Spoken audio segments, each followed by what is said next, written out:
Make yourselves comfortable.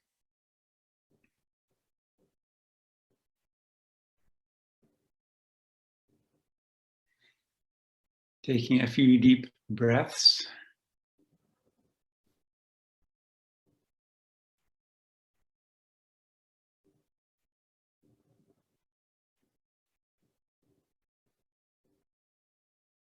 Whatever has been going on for you in the day, you can let it fall away and return your attention to what I imagine is a very familiar object for you, the feeling of breathing, the bodily sensations around sitting, hands on your lap, the weight of your body on your buttocks, on your feet, or however you're sitting. Just bringing attention to the here and now, the experience of the body.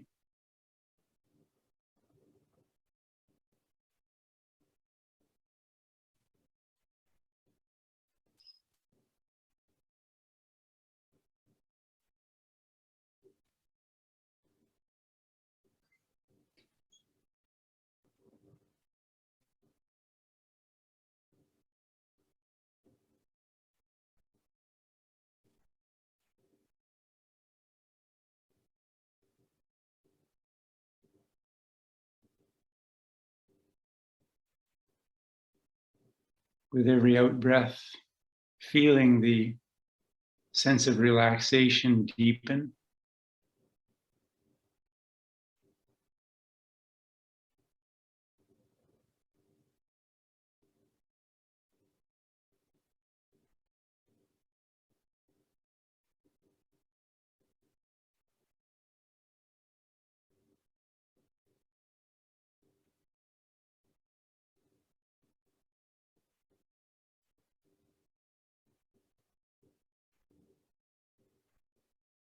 Bringing the attention to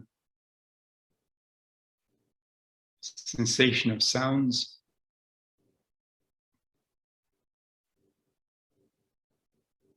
Maybe the hum of your apartment or building,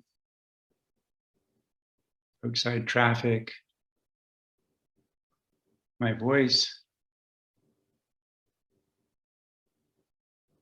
perhaps a shimmering sound in your ears,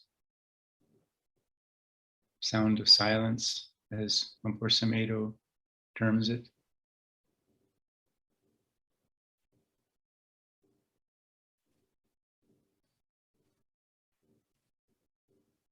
Hearing is purely receptive. It's true, you can target things to listen to, but the ears are open for the impressions of the world around us.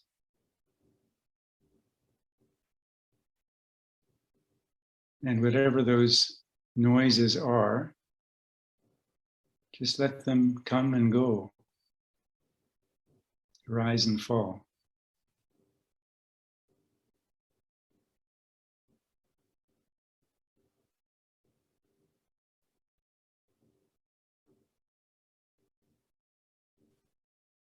No attaching to these sounds.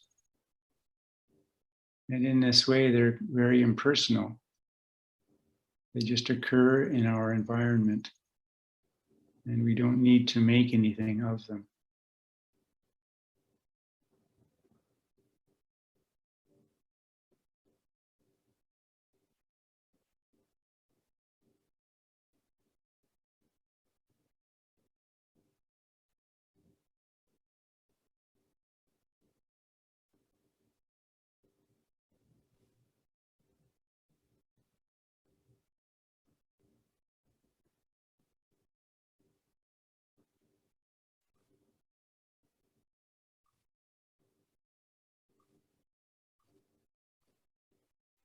And through it all, this silent witness, this knowing,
Whenever the mind wanders away from the breath, or as the attention has drifted away from the sound that's being received through the ears, just gently return it.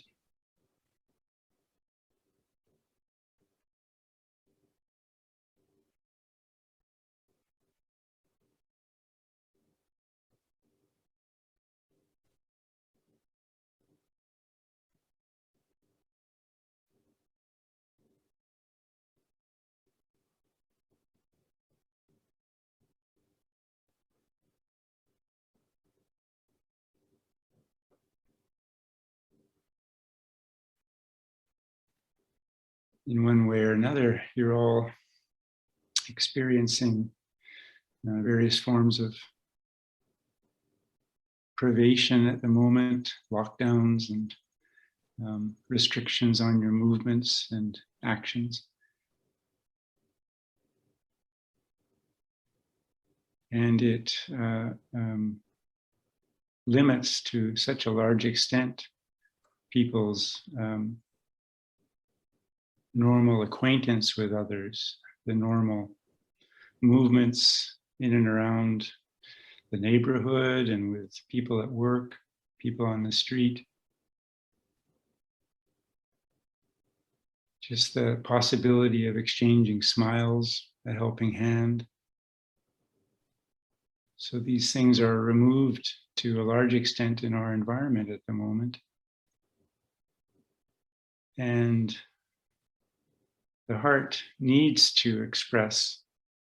It responds powerfully and beautifully to the expression of metta, to the expression, feeling the spontaneous arising of compassion, of mudita,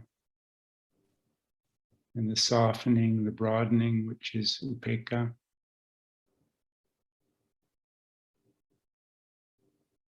So where these possibilities are not so present in your social lives right now, this is even a better time perhaps to consciously direct your heart and mind towards the cultivation of metta, recognizing that there are people who are suffering a great deal, who have no form of work, no form of gaining livelihood, for instance, who for one reason or another dwell in a great deal of fear and anxiety regarding their health or the health of those around them. Perhaps even if they aren't so concerned about getting the flu, they may be very concerned about testing positive and therefore being targeted in some way for extra special precautions socially. So it's a very complex kind of time, and people are experiencing levels of anxiety amongst these restrictions in ways which are maybe they're becoming more and more familiar, but they have been outside of our normal routines and experience until fairly recently in this life. So the social world is impacted in very unfamiliar ways for most people.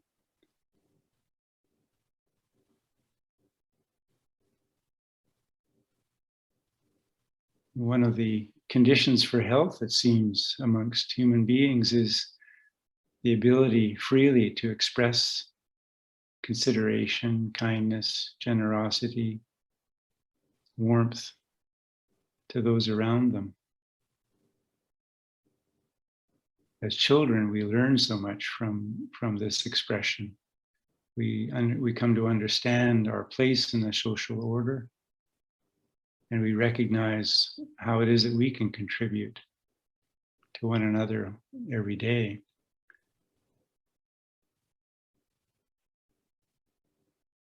Very likely, it's children amongst us are suffering in unusual ways and which are to some degree unique.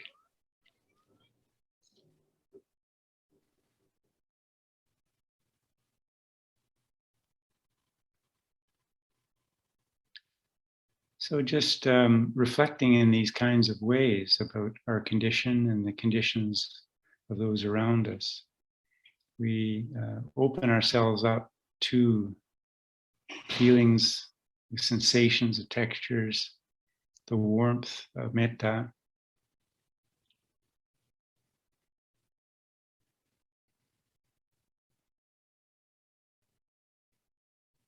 May each of us here be well, comfortable, peaceful, happy. May we be healthy, secure, safe.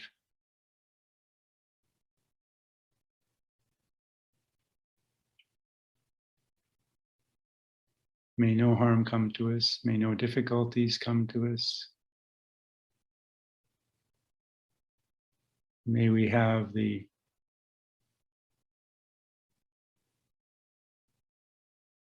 understanding and courage, honesty, and goodwill to respond wisely to the events of our lives as they arise.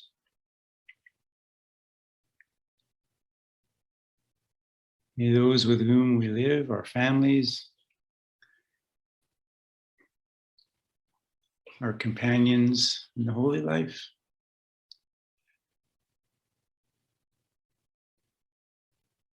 our close neighbors and friends, be well, peaceful, and happy. May no harm come to them. May no difficulties come to them. May they be safe and healthy. And may they have the kindness, compassion, honesty, courage, determination to respond wisely to all of the conditions in their life.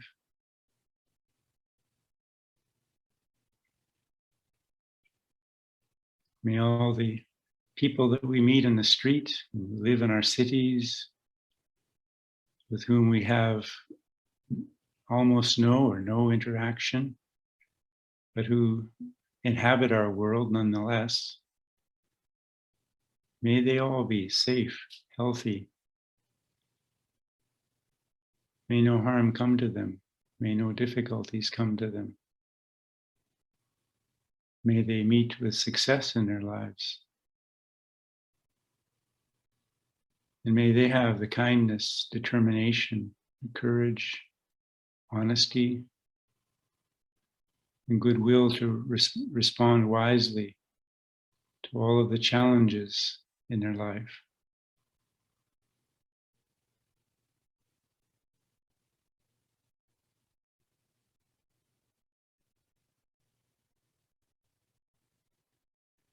May all beings without exception, whether large or small,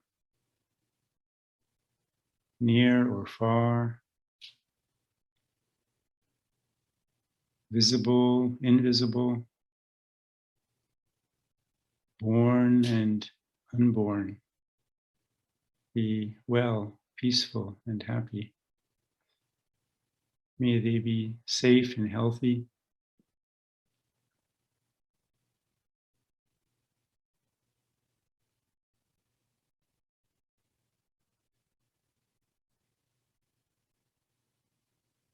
May they move with ease in their lives, growing in truth, wisdom, and kindness, and honesty, and understanding.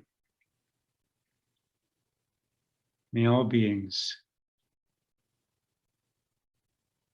have the kindness, determination, courage, honesty, and goodwill to respond wisely to the conditions as they arise in their life.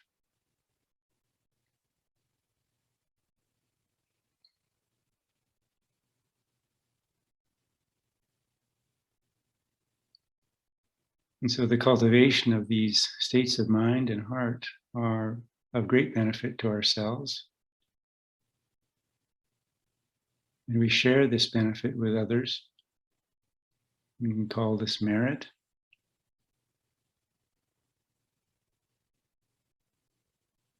And in taking the time, making the determination to come together as we have today,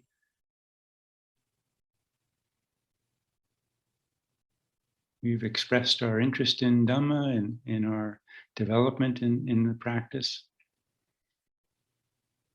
And this kind of effort makes merit in itself. We have, therefore, something to offer. And so perhaps there's someone in your life at the moment who is struggling in pronounced ways that you can turn your attention to and offer them merit from this practice, making a special point of offering them this favor of goodwill, loving kindness, sharing some of the wealth that we gain by coming together and practicing in this way.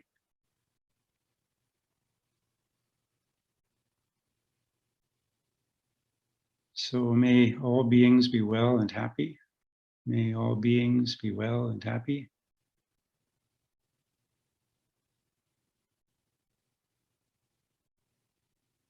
May all beings grow in the path of truth.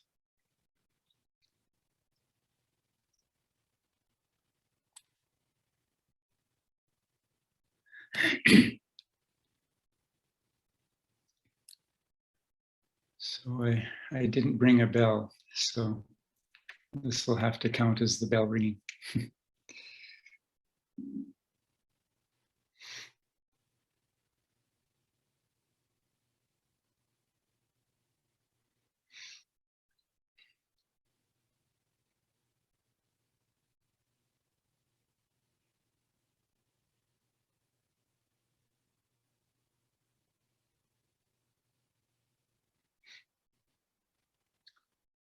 I showed a few people very early on, but I just made this shrine.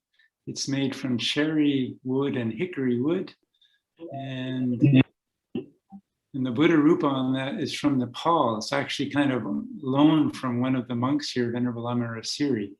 He wanted me to have it before, because he's not able to stay in a kuti at the moment. So, and take special note. I made this little. I cut this little Bodhi leaf in the bottom, which I was quite proud of.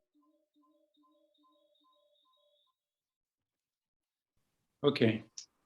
Good morning, Francois. Hi there. How are you doing? I'm good, thank you. Long time no see. Thank you for your birthday greetings. Got them this morning. Okay. Very good. Everything okay in Canada?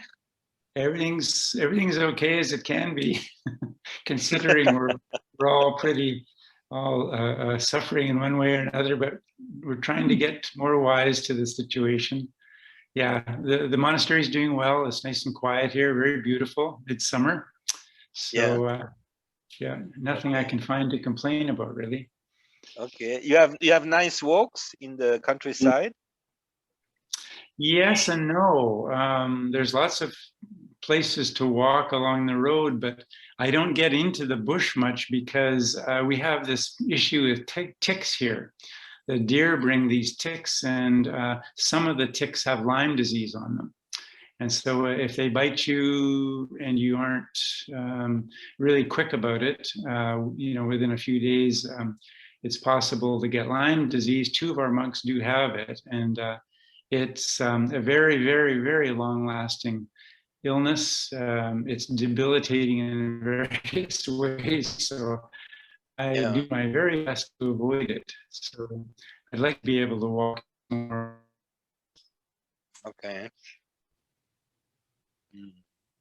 I used to read something about Lyme disease. You know, there is one medicine quite common you know. I will search again. It's something like, you know, sodium bicarbonate. I mean, something incredibly standard, you know, and it's a kind of prophylactic for it or something, if I remember. I will try to search. And meanwhile, when you go with socks, right? You have to put socks covering all your legs if you walk, right? Oh, I don't.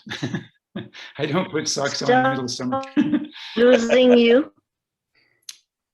So, are there any questions that people might have, or? Yeah.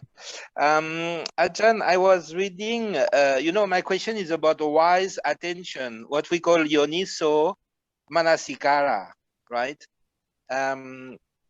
So the Buddha, it seems that the Buddha said that wise attention it can be described as thinking in terms of causal relationships, such as a consequence of one's thoughts and action, or exploration of the conditioned nature of phenomena. And it seems that the Buddha says that this is an absolute, very, very, very important attitude to have on the path, to have this wise attention, without which nothing can really work and nothing can even start.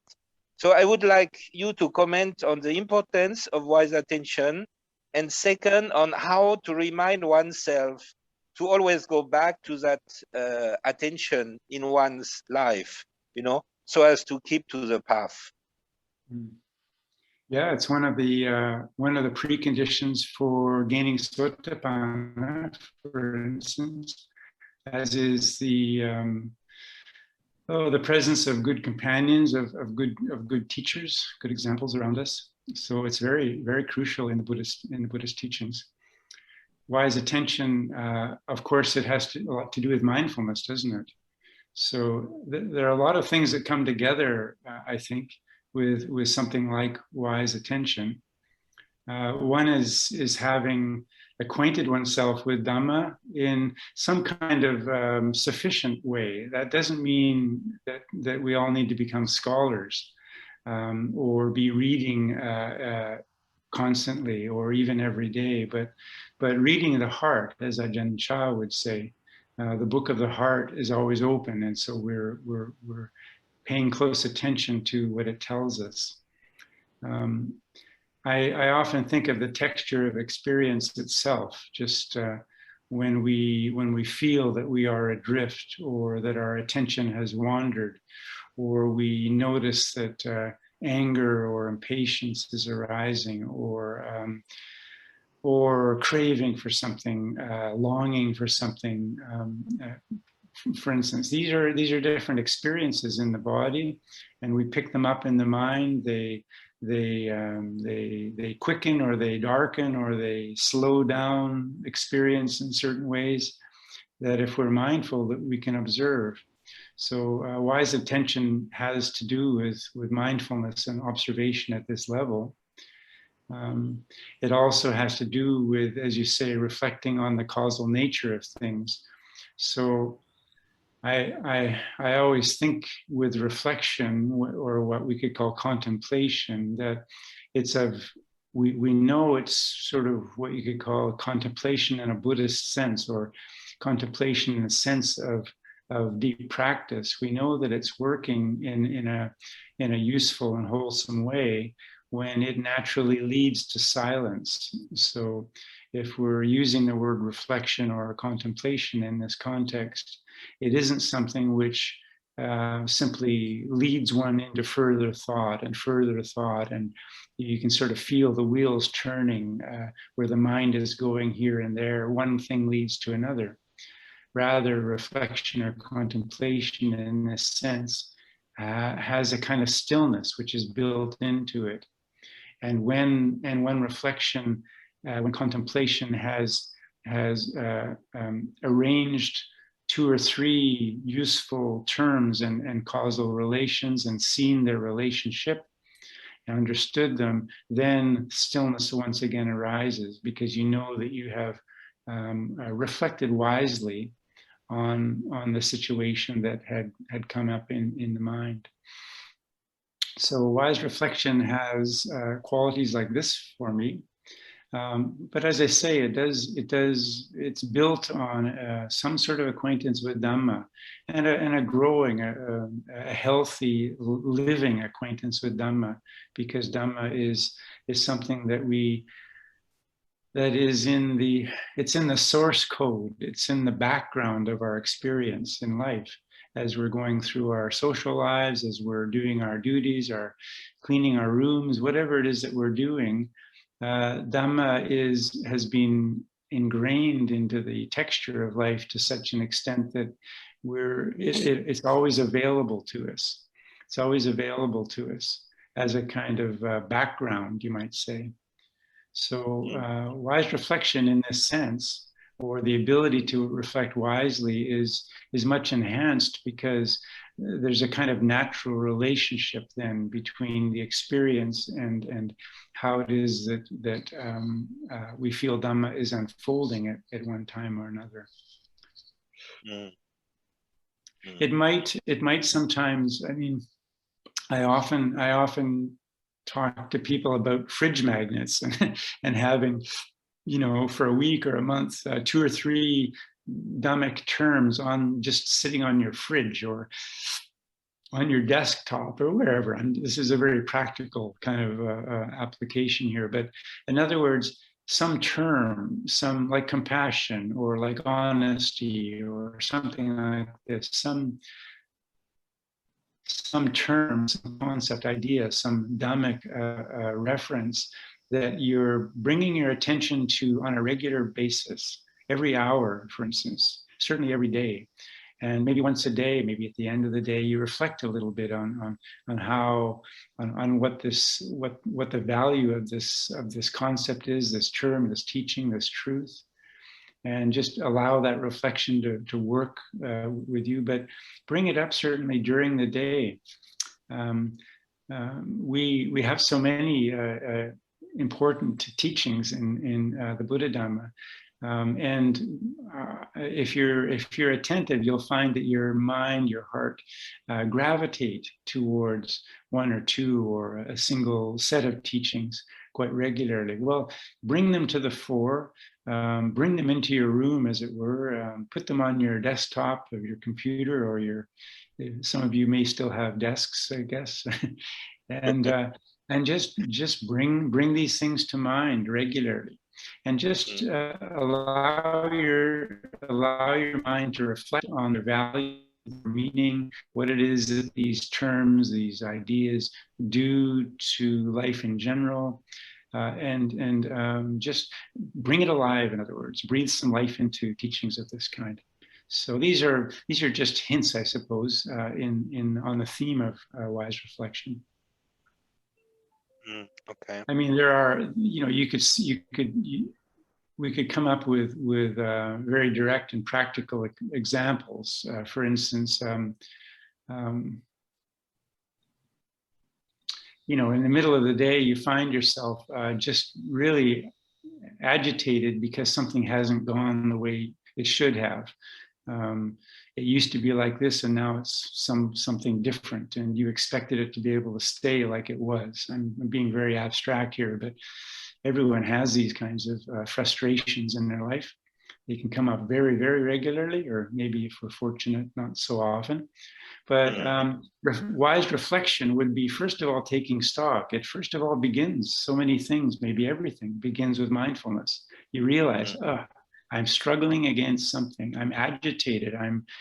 My body is heated up. My mind cannot be stilled right now, and it's because of this situation. So there's enough mindfulness with the body and with the nature of the emotions and mind to recognize something is happening, and so you stop. That does stop the train, the momentum of all of this agitation for a moment, and now you ask yourself, what am I worried about? What am I agitated about, angry about, frustrated with?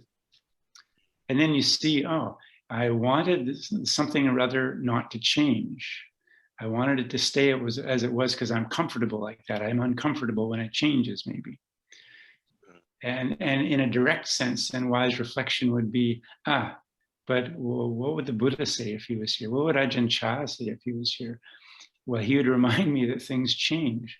They're bound to change, and it's not personal. It's not done. The universe doesn't do this to agitate me. It's not personal at all. It's just they can't not change. It's in their very nature to change.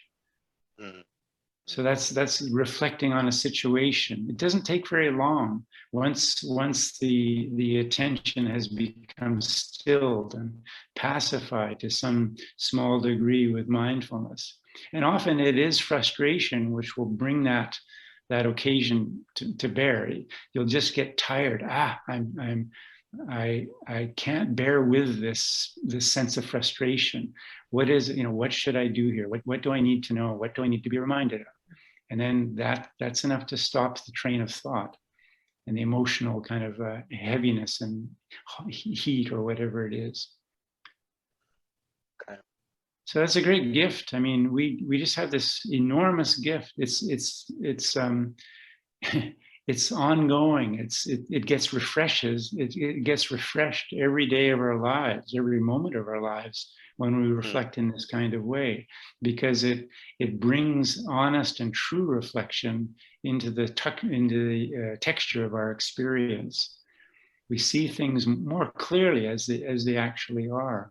We get reminded of the way things are. The world doesn't have to behave in the way we expect. We don't expect it to. In fact, it would be very, very strange if it did. It would be like assuming that whenever you drive through a city, that all the lights turn green for you. How could that happen? How could that actually work? Well, it can't, of course. It's absurd. It's childish to think in those terms. But we do often revert to a kind of immaturity, a childishness, a peckish, just an unrealistic attitude towards things when we haven't stopped and look things over again from a broader and truer perspective. So Manasikara has, I think, some of these dimensions in it. Okay. Thank you. Welcome. Can I ask a question, please? Hi, Raymond. Hi, Ajahn. How does that contrast or compare with Sampajanya? How does clear comprehension?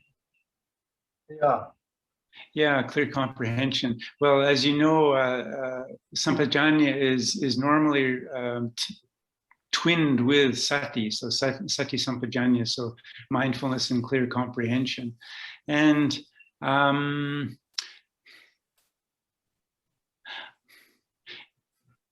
I don't think I've been asked that before, so I'm not really sure. There may be a technical, I mean, with all of these things, there can be a kind of technical explanation for it.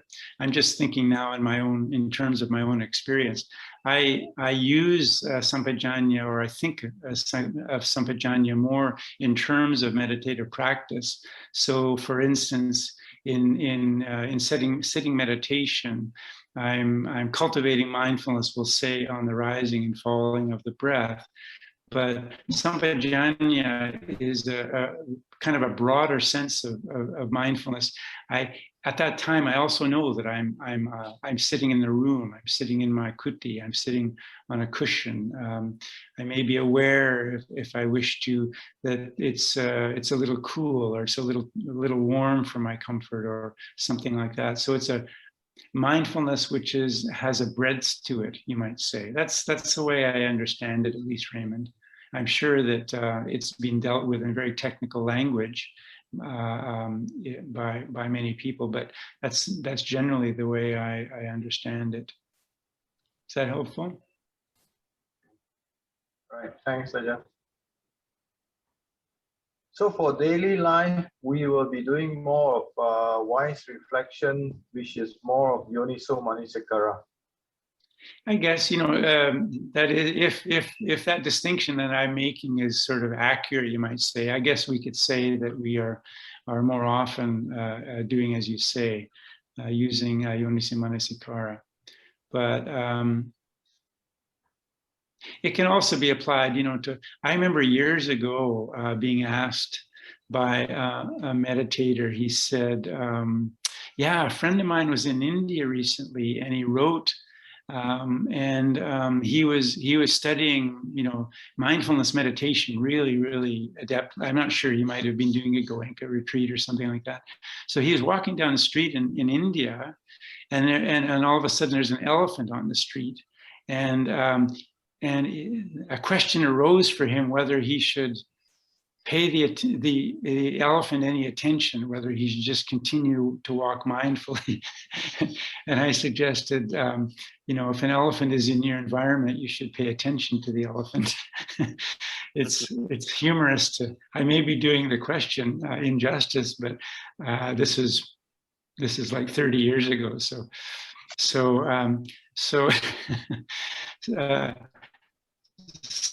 Sampajanya is both knowing that you're one foot is moving ahead of the other, and maybe that you're breathing at a certain pace or something like that. But it's also a broader awareness of the environment, when to stop at the red light and when to move forward, and to step aside for someone walking in the opposite direction, or certainly to take special care around elephants. So that's another way of understanding, I guess, Sampajanya. In meditation, it's sometimes the way people encounter meditation is with an awareness of the amazing quality of attention that develops when samadhi begins to develop. Because in daily life, maybe samadhi is not something that is part of our normal experience, and it may be on our meditation retreat for the first time that this sense of the power of the mind is actually brought to bear, and makes, knocks on the door and makes its acquaintance, and you shake your hand and you think, oh my goodness. So that can become the focus, the focal point of meditation, and the sense for people that, oh, this is success in meditation, and if I'm not feeling this powerful concentration, that it's not quite working for me yet.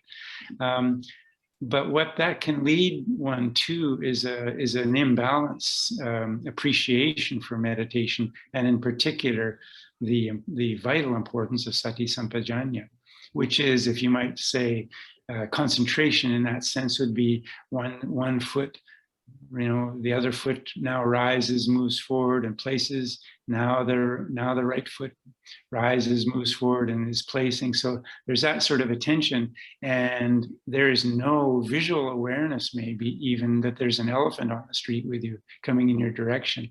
So sati sampajanya have this power of balancing. In this case, balancing samadhi, which is out of balance at times. On the other hand, if there isn't enough samadhi, mindfulness begins to just divert into inattention, or agitation, or going from here to there to the next place. So samadhi is what grounds and stabilizes the mind in meditation, or for that matter, in life in general.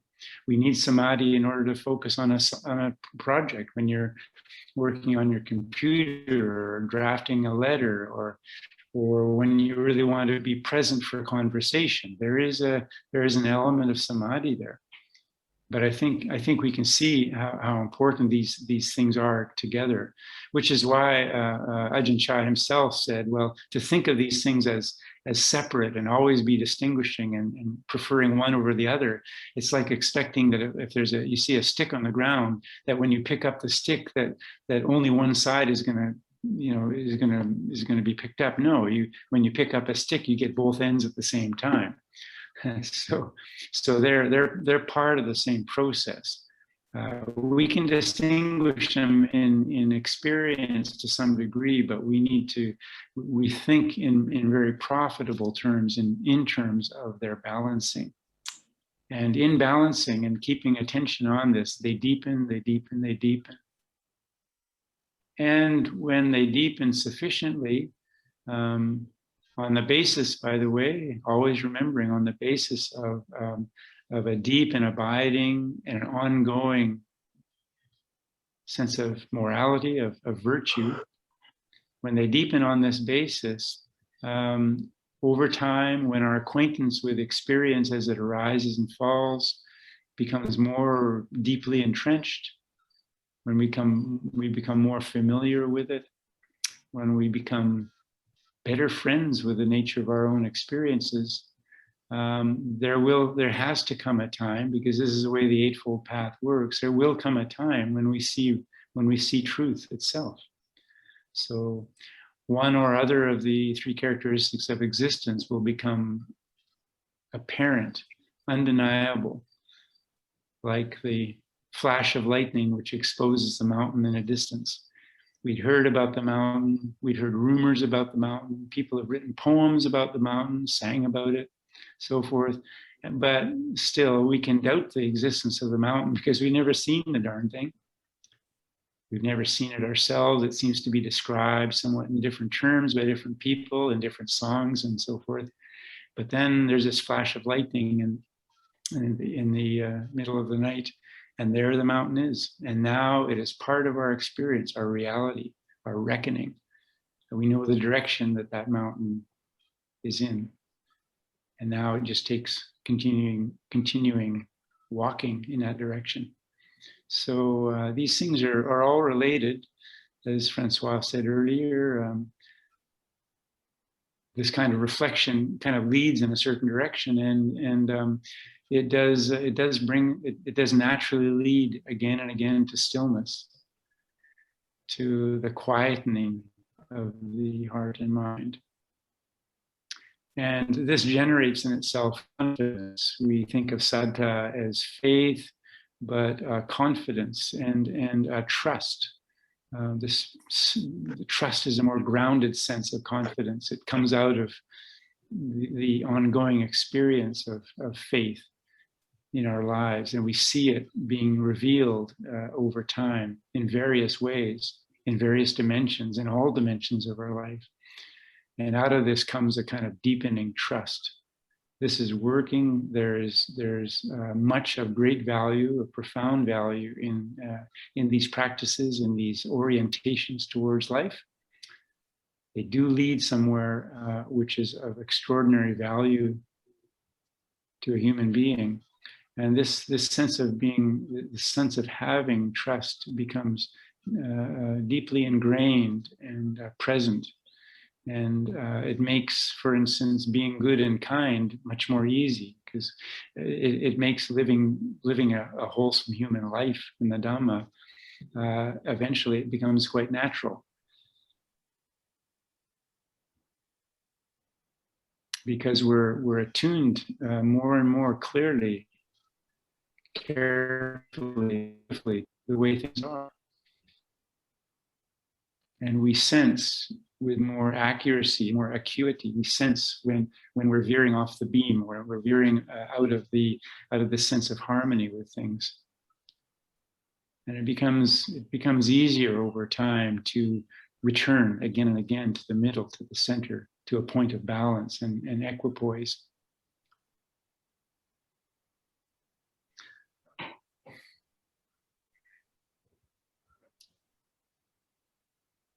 Raymond, do you have another question?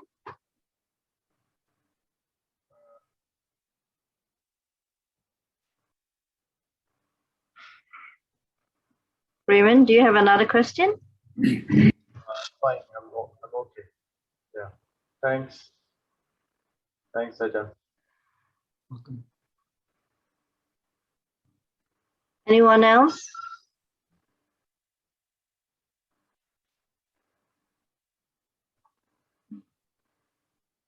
No? Okay. Ajahn, I have a question. Mm-hmm.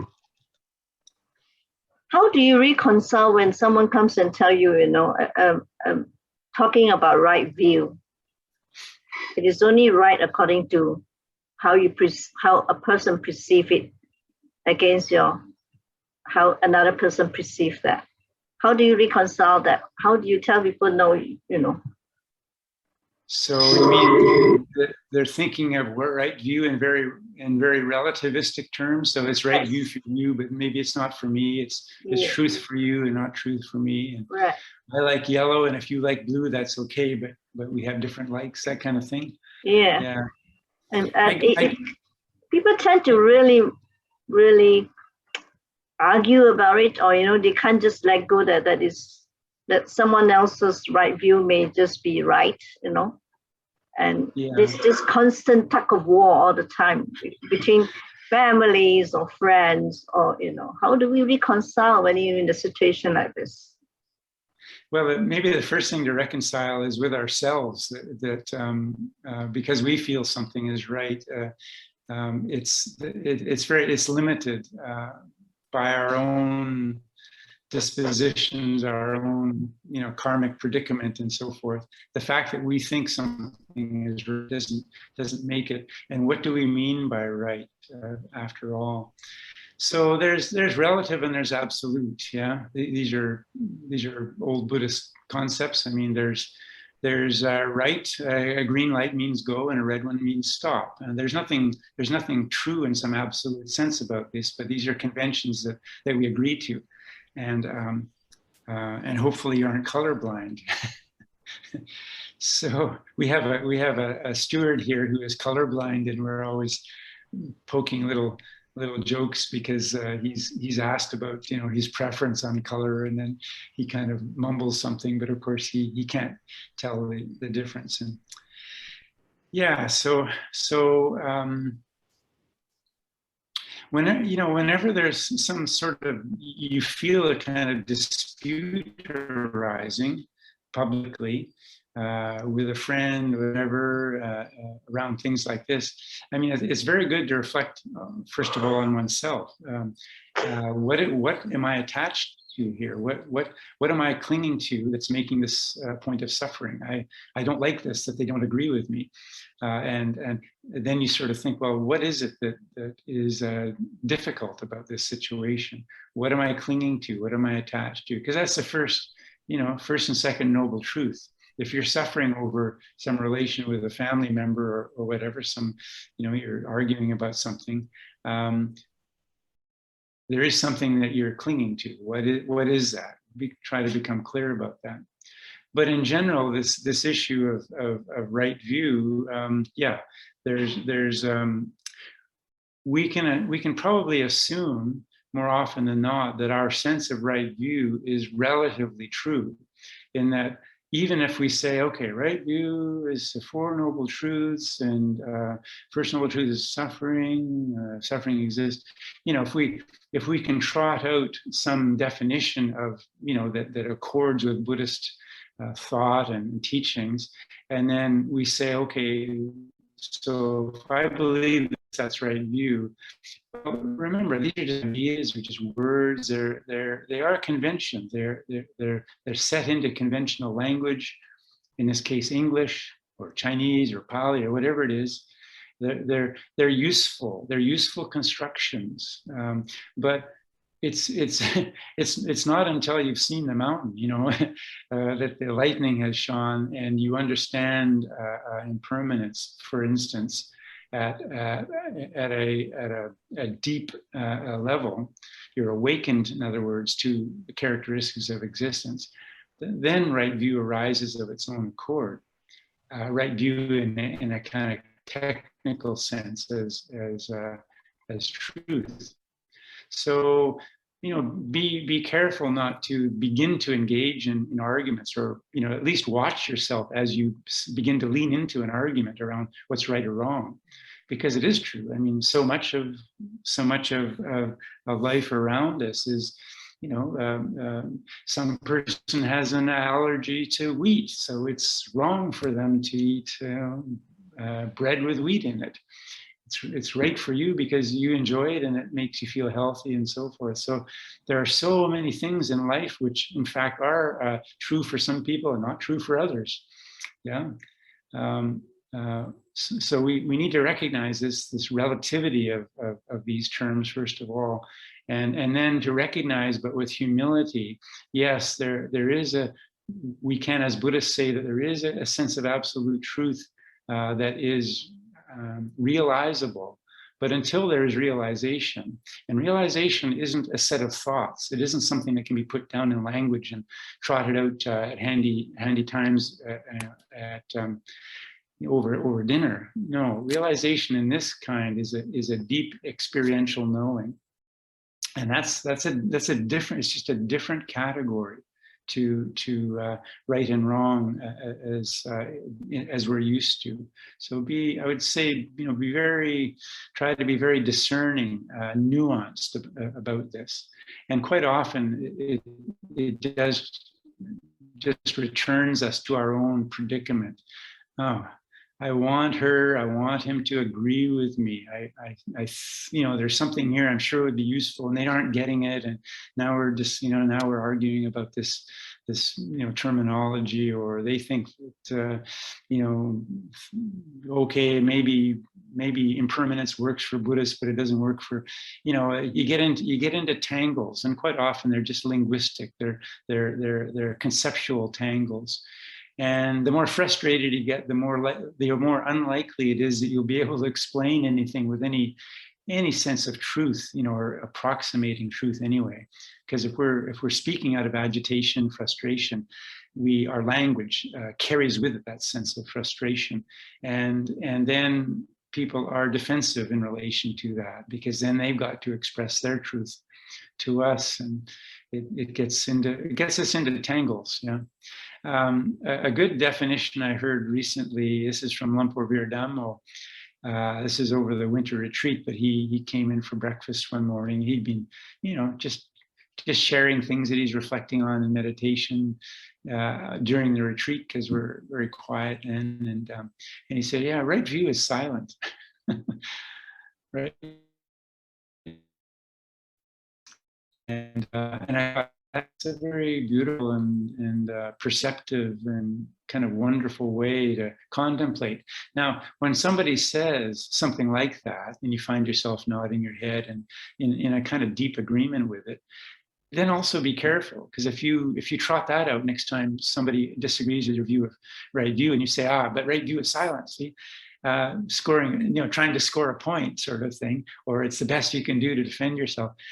It's not going to fall on ready ears or heart, because it will be engaged in the same spirit of debate or disagreement. Yeah, and so it's a very tricky. I mean, human beings we're always struggling with, I think, with that question, or very often we are. It's not easy to when you feel challenged, or someone is trying to challenge you, just to step back a little bit and smile and be quiet about it. Let the silence reign for a little while.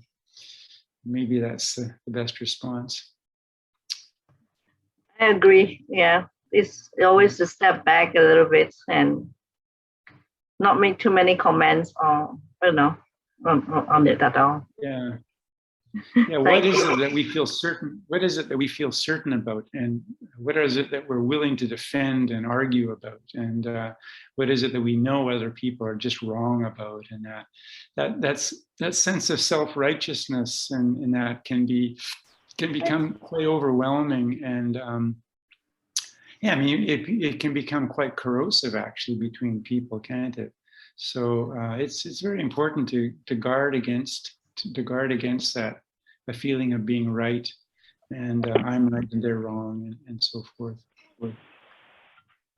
The other day, in 3-1, we were just talking about certain experience, meditation experience that I had, and we came to an understanding, or rather myself, that as long as you are not very much involved, or you do not participate very much in a situation, you can always step back quite easily. But when you are involved, the self is very much involved in a thought or in a situation, that is very difficult to pull yourself out of it. Yeah. You may be able to pull yourself out of it, but it probably takes you quite a little bit of effort. Well, it's one of the reasons. It's one of the reasons why we owe so much to people that are leaders. You know, abbots and parents and people who step forward or who acquire or who are given responsibility, because they have to be engaged and involved, and so it takes all the more skill on their part not to engage in that way that we're talking about here. So to offer direction, to say what should be done in this or that case, and then realizing that people will disagree and maybe recognizing how to express their opinion, their view, the direction that they want us to take, how to express that view in a way which doesn't exclude us, but which also recognizes that there will be differing opinions, and I accept that, but still we, as a group, maybe we have to move forward in a particular way here, because we can't have this happen on Sunday and on Tuesday. It's got to be one day or another, and some people are going to, so we owe leaders more respect or gratitude for doing this, I think. Because it naturally engages them in, or can engage them in disagreement and criticism and so forth. Thank you, Ajahn. Yeah, Something for me to reflect on again. The debates around relative and absolute truth are That's right. very Yes. long going in the Buddhist tradition. It occasionally pops up with these sort of things that, it's a matter of, like you say, having to step back and not be so involved in it, at least for a while, before you say something else that may not be very nice, or, may not be correct, or may not even be right at all. So, yeah. Thank you. Anyone to have a question? No?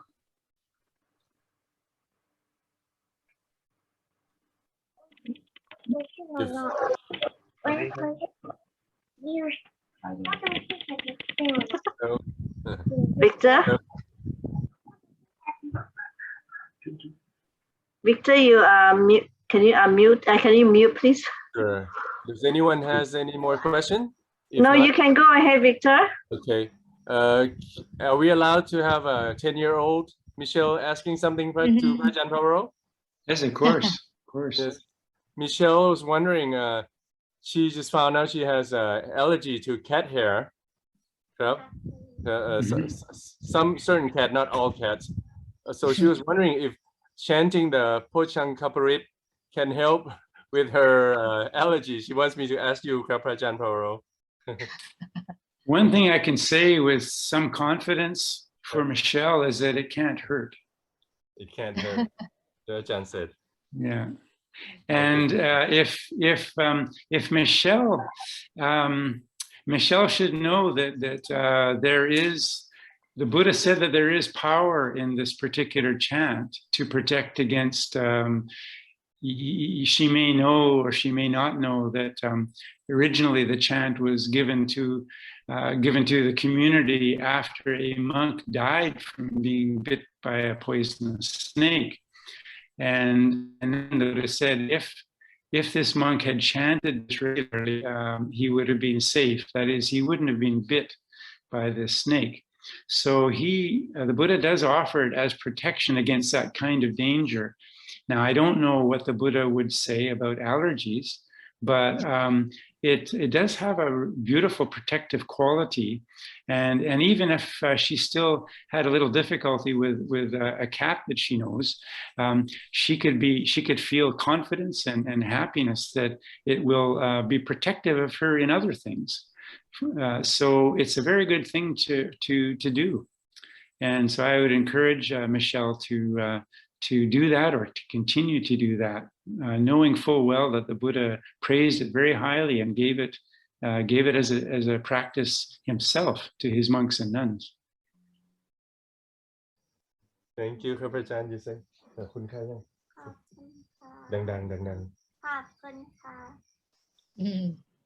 Can you hear her, Ajahn? No, I couldn't hear that. ดังๆหน่อยครับ ขอบคุณค่ะ Oh, you're welcome. ขอบคุณครับ Oh, and you can tell Michelle, if she can hear me, that I think of Michelle when I look at I have a rose quartz on my shrine in my kuti. So she's got one too. So they're probably like cousins or maybe like brothers and sisters or something. Our two quartzes, they might communicate sometimes. So she should know that I've got one of those too. And they're good friends, I'm sure of that. Thank you ครับอาจารย์ Thank you ครับขอบคุณ ขอบคุณครับ อะไร Happy birthday ขอบคุณค่ะ ครับ She said ขอบคุณค่ะ Nice to hear your voice, Michelle. Take good care. Any question from Yasmin or Michael or Chai? Just listening, very beautiful talk, responses. I found that if I get people to ask questions before, sometimes a kind of a talk will come out of it. I'm very shy about giving set talks. So this works well for my personality at the moment. I don't have experience of having given thousands of them. No, your spontaneous, Ajahn, your spontaneous talk is very inspiring and very reflective. Over the 1 year that we have been listening to you, well, we find it very beneficial and helpful for all of us. Oh, thank you. Yeah. Amazing response. Thank you. Maybe next time I should ask people to write in, Ajahn, write in a question and then send it to you first before we bring you on board. Yeah, I like them just as they are too. Everyone here like the fact that we are quite casual, I guess, you know. Yeah. Yes. Michael, anything, Michael? Ajahn, just reflecting on what Joyce was asking just now, that the right view that she was talking about is because in the Karyamita Sutta, the fixed view is also written there, and then the Eightfold Path is also written as the first right view. Would that? Sorry, Michael, I didn't quite hear that. And then the what is?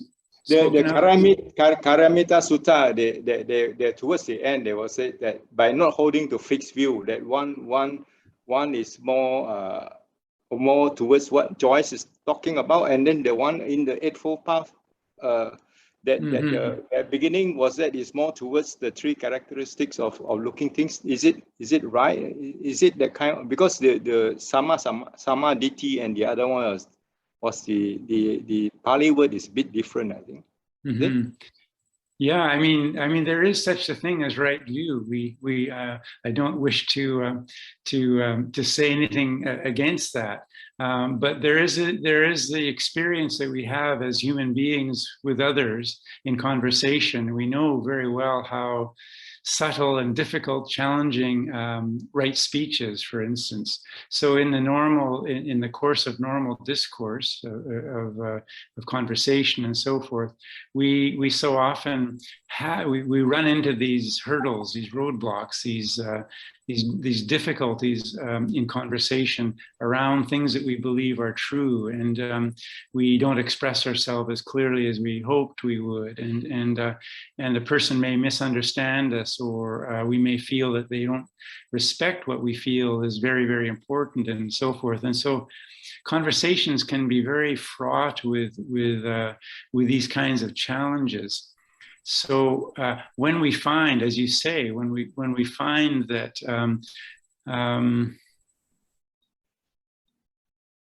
our view of something is kind of hardening, you might say, that's that kind of sense of fixed view. And there is an experience of that, isn't it? It isn't just a concept, it isn't just a term, but I'm I'm sure we've all been in situations when we're asked for an opinion, someone disagrees with it, and then our opinion, we simply repeat what we said, but maybe in more forceful terms. In other words, our view around something is hardening. And you can ask yourself this, but what I would say is true for myself is that what it is that's hardening there is a sense of self. I'm somehow defending myself. Somehow this idea, this concept I have of being somebody is put under threat here. And so verbally I have to defend it. It's actually kind of subtle what's going on. And it's hard to catch at the moment because we're of course engaged in a social discourse. We're maybe in public and we're as a friend of mine said years ago, no one likes to be seen learning in public. Right? And you've been a boss, Michael, so you know how this is. If your position is threatened at a time, it's very hard. But step back, can I take a step back, breathe some space and some warmth and some understanding into this, or do I just repeat what I just said and give the person a kind of look to say, I really mean this and do what I say? Or, it's very, it's a difficult thing. We've all experienced these things and we know very well how challenging they can be. So we should be sympathetic to each other when we find ourselves in these predicaments. But yes, this notion of fixed view and right view, this is a really interesting distinction. And that notion, that quality of fixity is very good too. I mean, I keep coming back. I'm sure every time we meet like this, at some point, I come back to the fact that the mindfulness of the body is the first foundation of mindfulness. And where do we feel that fixity, that stubbornness, that hardening? We feel it in the body, don't we? Maybe the throat is tightening, we feel the chest constricting or something. We actually feel heavier. The feet are heavier underneath us on the floor or the ground. I mean, there's a very lived sense of being fixed in a position, and the muscles tighten and so on and so forth. We're under threat at some subtle or maybe even more overt level. So these aren't necessarily subtle. They can be quite obvious, in fact. So paying attention and reminding ourselves, maybe this is what everybody can put on their fridge for the next month. Mindfulness of the body, mindfulness of the body. Yeah? I mean, our becoming deeply acquainted with the body, the experience of the body, where things register in the belly and the throat and the heart and in the hands, wherever it is, what the feeling tone is, what quality, what's going on with the body. It's so subtle in its matter, and it's so honest in how it is that it registers our experience. We may be telling the other person, no, I'm fine. Oh, no, you didn't hurt my feelings, or I'm fine. No, everything's good. But in fact, inside we're angry or depressed, or if we're more attentive to this beautiful voice piece, this voice of truth in our experience, we know what's going on. And the more that we are able to speak from that, through that, the more honest and important things that we have to say will be. And the more, getting back to your question, the more clear it is when our view is tending more to right view or tending more to fixity, fixed view. So that'll become, I think, very, very obvious. As I said earlier, when contemplation is really good contemplation, it leads to silence. When view is more in tune with reality, it also tends to silence. Fixed view, though, it doesn't. It's a very wordy, thing. Full of words and ideas and argument. John, I had an experience in one of my meditation some time back, and we were talking about this. Me and Moan was talking about this. It is in one of this meditation that I had that like what Ajahn says, that I go back to the sensation in my body. When I have some form of trying to write a view, or to be a fixed view, or to think that my views are right or whatever, just before the thought comes about on this view, I can feel it is very dense, it's very heavy.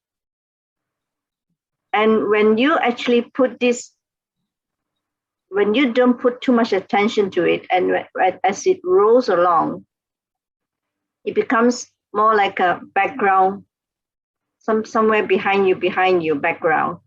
So you're not so very, you are getting less familiar with it, or you don't pay too much attention to it. So therefore, when that happens in this experience that I had, I find that I go back to my body sensation of my heart, where I can feel the vibration. And if I consciously continue to stay there, the denseness of this heaviness of this tends to like become much lighter, and you feel more space to breathe. I don't know how to explain this, but therefore, in the event when you do this, you tend to be more calm, and when you're in a more peaceful state of mind, you tend to also let this so-called right view or whatever, you tend to let it just pass by, and it's slowly diminished. After it probably may not go away, until maybe a couple of more times that you really reflect on it and contemplate on it. I don't know whether Ajahn knows what I'm talking about. I'm just trying to see. Yeah. Maybe not. But what you say, it does stimulate some response, I guess.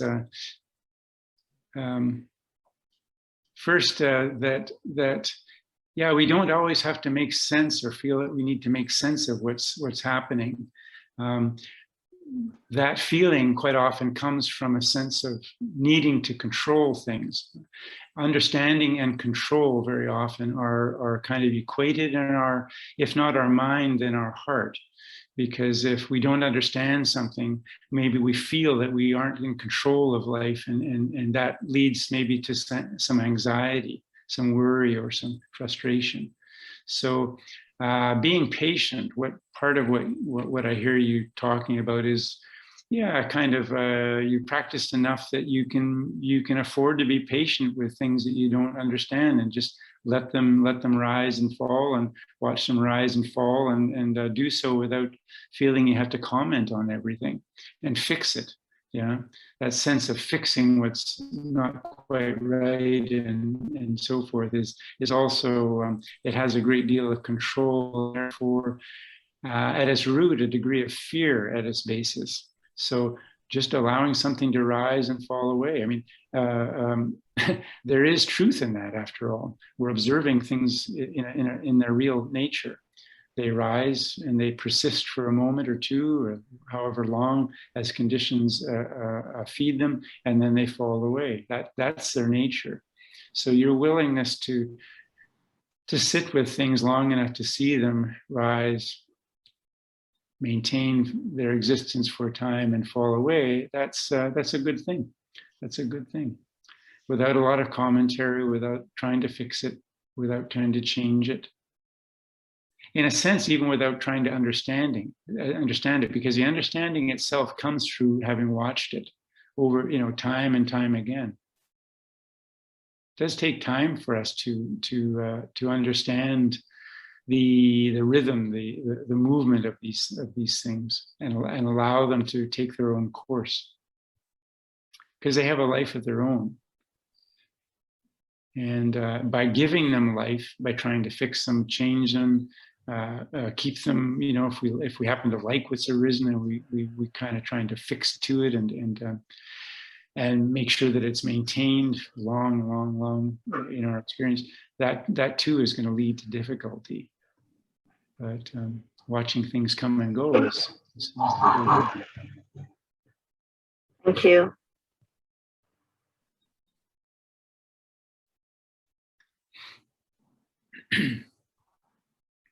Yeah, when I was because it's my birthday, Joyce asked me. She gave me a couple of dates, and I chose today because I thought, well, it's an Asian tradition to make a little merit on your birthday. So I thought this would be the best day to do it. But I was thinking a lot about gratitude. I want, by the way, to acknowledge the kindness and generosity of so many of you around recently. It's much appreciated, and it's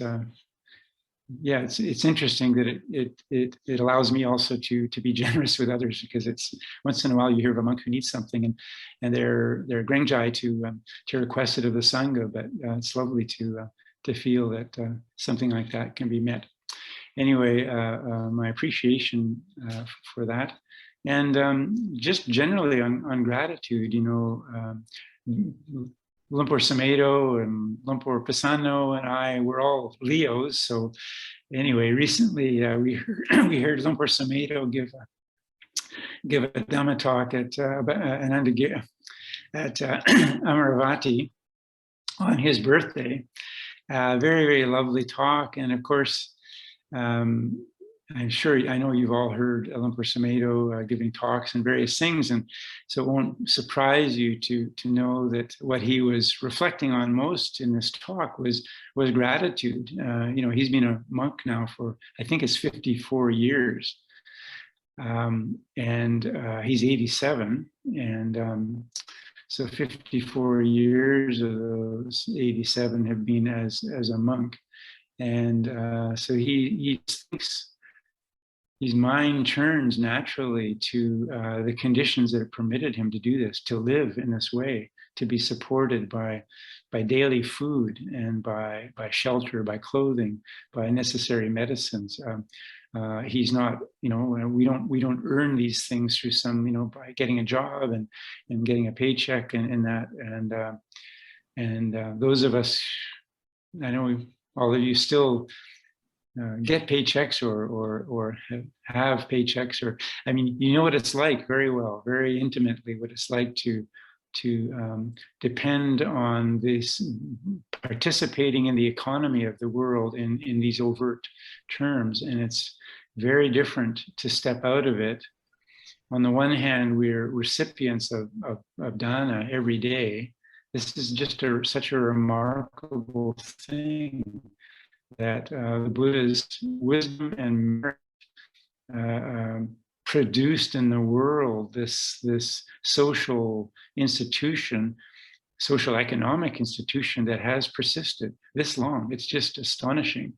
It's astonishing that human beings still in this day and age see the merit, find the merit in offering generosity to people who have stepped out of their social economic circumstances in the way that monks and nuns do. It's quite a remarkable thing, and it's astonishing in some ways to think about it. But since I spent a number of years as also a person receiving paychecks and all that, I do understand and appreciate what it's like to depend on economies in a more substantial monthly, weekly manner, and paying bills and all that. And so to have the freedom to some degree from this, I say to some degree because monasteries, of course, it's monks who do have to keep track of finances to some degree, and we also need to be responsible regarding buildings and maintenance and all these sorts of things. All of these things, of course, do take, especially in the West, do take finances, and so we're well aware, and maybe, very appreciative of these conditions. But I think of this, I think of my parents too. They're both passed on, of course, now. But just what it is that parents do for us as human beings, the things that they sacrifice for us, for our well-being, and just the things that they hope for us, the life that they see in us and hope is fulfilled in our lives. And it's selfless to such a large degree. It's very selfless on the parts of parents, and those of you who are parents too recognize these things, and you know the goodness that you bring into your own family lives to some degree probably will mirror the goodness that came to you as a child with your parents. So we do, to some degree, we do replicate the patterns of the conditions of our own social familial lives, and where those families were maybe not agreeable, not always so as healthy as we would wish. As practitioners, we have this beautiful opportunity to improve the lives of our children over perhaps the life that we had as youngsters. So there is always this potential for refinement, improvement, and a movement towards what is good, true, and beautiful in life that the Dhamma does afford us as practitioners. So I think of my parents and my family, both the family that I was born into, my siblings, and we still maintain quite good relations, even though they still probably don't know quite to make of me, or whatever it is they make of me, I'm not entirely sure, and it is just what it is. And of course, I had my own family too, a wife and 2 boys, and they continue to live and thrive as far as I can tell. And so I appreciate those conditions in my own life, because like it or not, or however you wish to look at it, we get to where we are from where we've been, and we owe these experiences, the challenges and the difficulties, as well as the pleasures and the successes. We owe all of these things a great deal, because it brings us to where we are. And as in our life and practice, we have. It's very valuable, I think, to reflect on the broad scale in this kind of way. I know some of you. I've met some of your parents, I guess. Well, Chayik, anyway, his mother, and anyway, I recognize how precious family life is amongst people of Chinese descent too. So these things aren't these aren't great mysteries to you.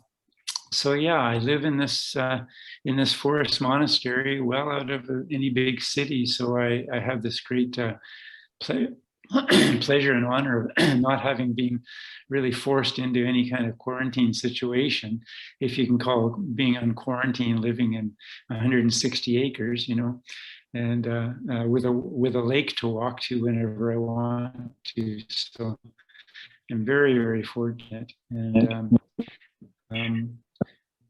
taking some stock of one's fortune also means that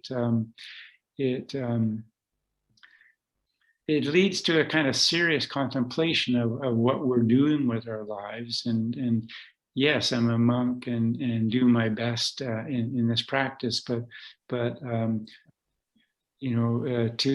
to those for whom much is given, much is expected. You have that sense too, and there's a deep sense I have that I cannot take these things for granted. And it can happen certainly for monks for a day or two, or for a time, a moment or two. You forget that you're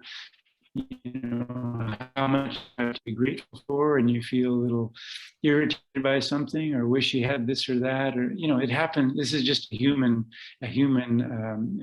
experience, after all, of our sense of lack from time to time. Luckily, these things don't persist for very long at all. But I do my best to remain in a kind of sincere relationship with what it is that's given to me. So So yeah, all of these kinds of things come to me as I reflect on this birthday, and it's just another day, as we always say. But still, it's a day that brings home some of these things in a way that they aren't always they don't always come to mind. So.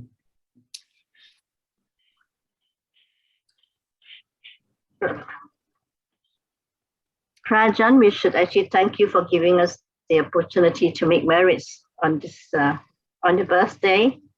So it is also our honor to be able to make certain contribution on this beautiful day. So, what can I do?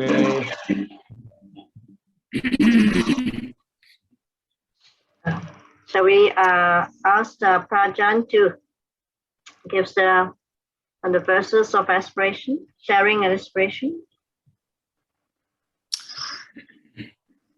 Now let us chant the verses of caring and aspiration. Through the goodness that arises from my practice, may my spiritual teachers and guides of great virtue, my mother, my father, and my relatives, the sun and the moon, and all virtuous leaders of the world, may the highest gods and evil forces, celestial beings, guardian spirits of the earth, and the Lord of death, may those who are friendly, indifferent, or hostile, may all beings receive the blessings of my life. May they soon attain the threefold bliss and realize the deathless. Through the goodness that arises from my practice, and through this act of sharing, may all desires and attachments quickly cease, and all harmful states of mind, until I realize Nibbana.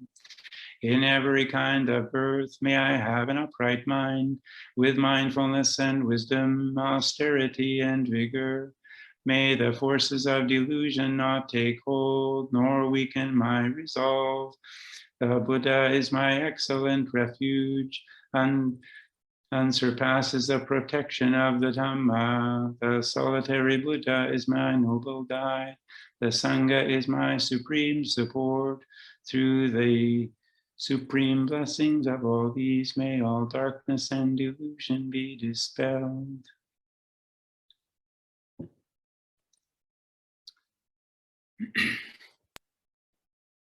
Yeah, respect to Prajan first before he leaves us. Pra.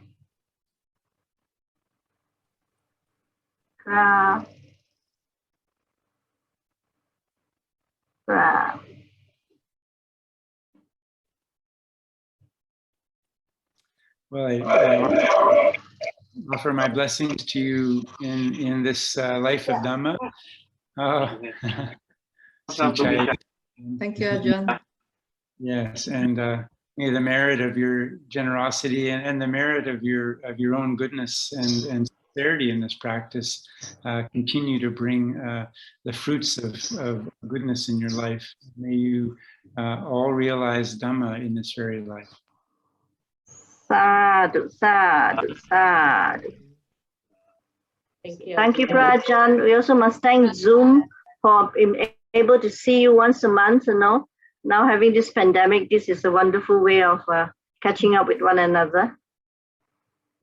Yeah, it's been one of the great, I think, surprises of this whole situation is the degree to which Zooming around the world has become just part of monastic life, and I guess part of practitioners' life. Yeah. If not, we would have been in Canada by now, Prajan. Yeah, that's right, isn't it? Yes. Yeah. Don't let it stand. It isn't as it's not a close. It's not close. It's a second best at best. So you're all still welcome here, whenever that becomes possible.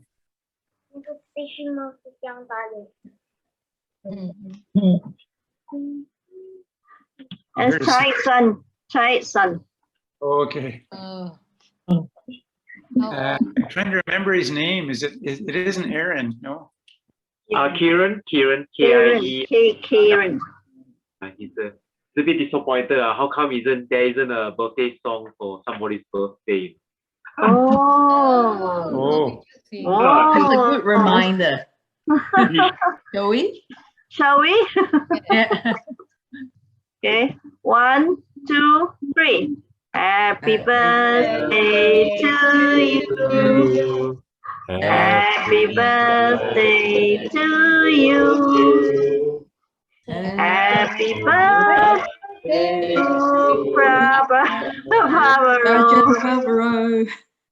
Happy birthday to you. Hip hip. Hooray. Always happy. Hooray. I got an email from our Indian monk this morning. He sent a video of a Hindi woman singing a birthday song in Sanskrit. Very beautiful. Yeah. Not this song, but a different song. Actually, very spiritual song for birthday. We already had one. Okay. Well, wonderful.